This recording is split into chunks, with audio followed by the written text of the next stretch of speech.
Bienvenidos a este video sobre ansiedad social o fobia social, como también es conocido. Mi nombre es Carlos Germán Ortiz Juez, estudiante de noveno semestre de psicología. En este video vamos a hablar un poco sobre el trastorno de ansiedad social, sus características y un posible tratamiento basado en evidencia sobre este trastorno. Para empezar, el trastorno de ansiedad social pertenece al grupo de los trastornos de ansiedad según lo estipulado en el DSM-5.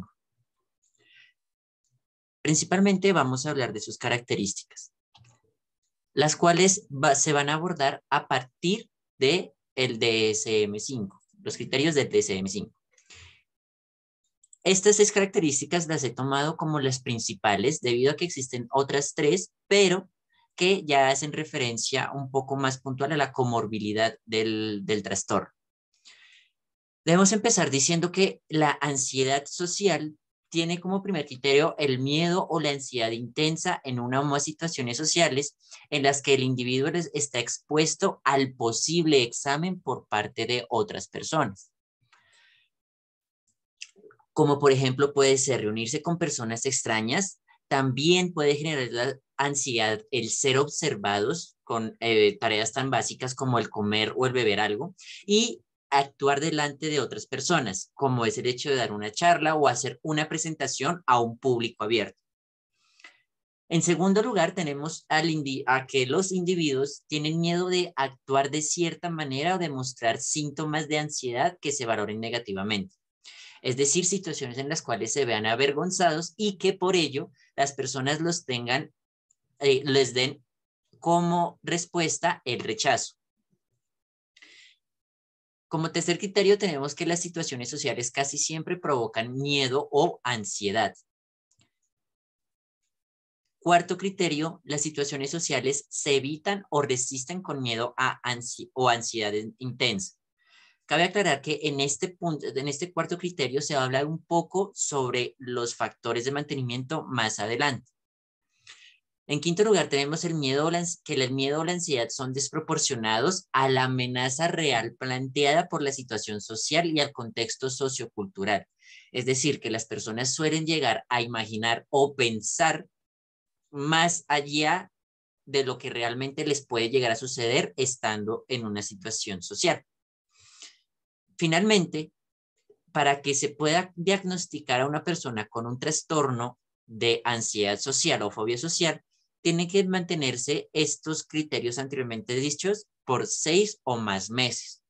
Dentro del resto de los criterios está, por ejemplo, el que esta ansiedad no sea dada por algún fármaco o alguna sustancia externa, o inclusive que no sea dada por algún otro diagnóstico previo en el DSM. Pasaremos entonces con los factores de vulnerabilidad. Aquí se pueden presentar entonces los antecedentes, que son eventos traumáticos ocurridos en la infancia. En el Manual Diagnóstico de los Trastornos Emocionales de Barlow, se llega a presentar el ejemplo de una muchacha o de una mujer que cuando era niña se burlaban de ella por ser alta, delgada, y esto se le tradujo en un trastorno de ansiedad por su apariencia física. Estas personas que tienen este trastorno de ansiedad suelen tener un miedo o una ansiedad de cómo se les llega a ver en su apariencia. Asimismo, en situaciones puntuales como lo son los eventos en los que se pueden ver juzgados, ejemplo, una exposición frente a un público, bien sea de trabajo o de universidad o inclusive en un evento informal, pueden llegar a generar pueden llegar a disparar estos eventos de ansiedad social. Asimismo, presentarse ante un público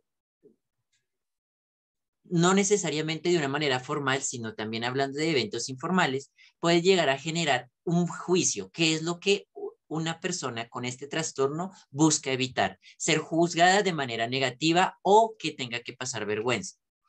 Asimismo, tienen miedo a conocer a alguien nuevo en los eventos informales, justamente porque buscan evitar ser un centro de atención y que, como lo veremos ahora en los factores de mantenimiento, pasan entonces a evitar tener que llegar a conocer a estas personas nuevas, teniendo entonces como consecuencia el que se vean retraídas, introvertidas y no quieran eh, estar en contacto con las demás personas.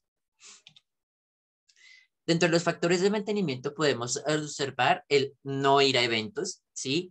Ya que esto evita los juicios por parte de otros. Entonces, buscan estar más bien en situaciones más cómodas para ellos, como lo puede ser estar en casa, o simplemente mostrarse negativos ante una invitación a participar con otras personas en algún evento. Como ya lo mencioné, buscan no ser el centro de atención. Por lo tanto, esto evita en ellos que se genere un comentario sobre ellos mismos, sobre sí mismos. Es entonces que ellos logran encontrar una comodidad a lo largo, a lo largo de su vida al evitar eh, ser un punto de referencia dentro de una reunión. Asimismo, evitan responsabilidades altas, como se llega a mencionar en el manual de los trastornos emocionales de Barlow. Evitan ponerse metas sociales bastante ambiciosas, puesto que esto significaría que mantengan un éxito frente a su responsabilidad. Junto con ello también están las personas que se niegan a recibir puestos o cargos más altos del que están, debido a que esto generaría una mayor observación hacia ellos de lo que pueden llegar a ser capaces de hacer. Una vez entendidos los factores de mantenimiento, uno de los métodos de intervención basado en evidencia que hemos decidido o que he decidido tomar en cuenta para este trastorno de ansiedad es el de la reestructuración cognitiva junto con la exposición.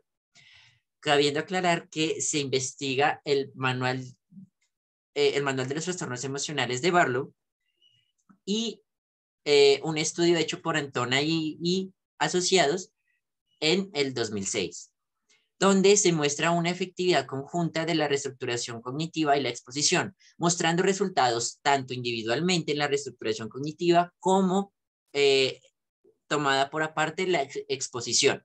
Sin embargo, es bueno considerar unir la reestructuración cognitiva y la exposición debido a que se debe modificar primero la realidad de los pensamientos sobre lo que puede pasar en eventos sociales. Una vez se tenga entendido qué es lo que una vez se tenga entendido que los pensamientos tal cual como los tiene una persona de lo que va a suceder en un evento social no necesariamente tienen que suceder, se podría pasar a un punto de exposición. Pero para ello también se tiene que prestar atención a la parte fisiológica.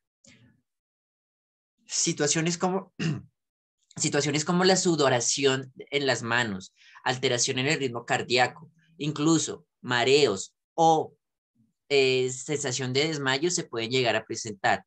Es importante que la persona sea consciente de lo que el cuerpo le está hablando, lo que el cuerpo le está diciendo cuando se encuentra en estos estados de ansiedad frente a una situación social, para que al momento de hacer una exposición se empiece por este lado de la parte fisiológica, simulando o imitando esas sensaciones bajo situaciones hipotéticas que el terapeuta le ofrece al paciente.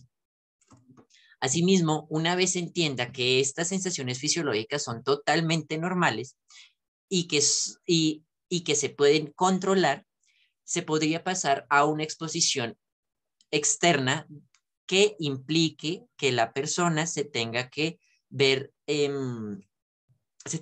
expuesta a pequeños eventos sociales. Se recomienda no hacer presentación de estas exposiciones de manera macro, sino que se busca que se haga de manera gradual.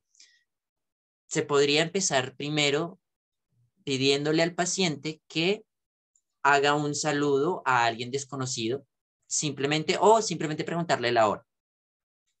No obstante, se buscaría ir progresando gradualmente hasta el punto en el que pueda mantener una charla con 2 o 3 personas, ojalá desconocidas.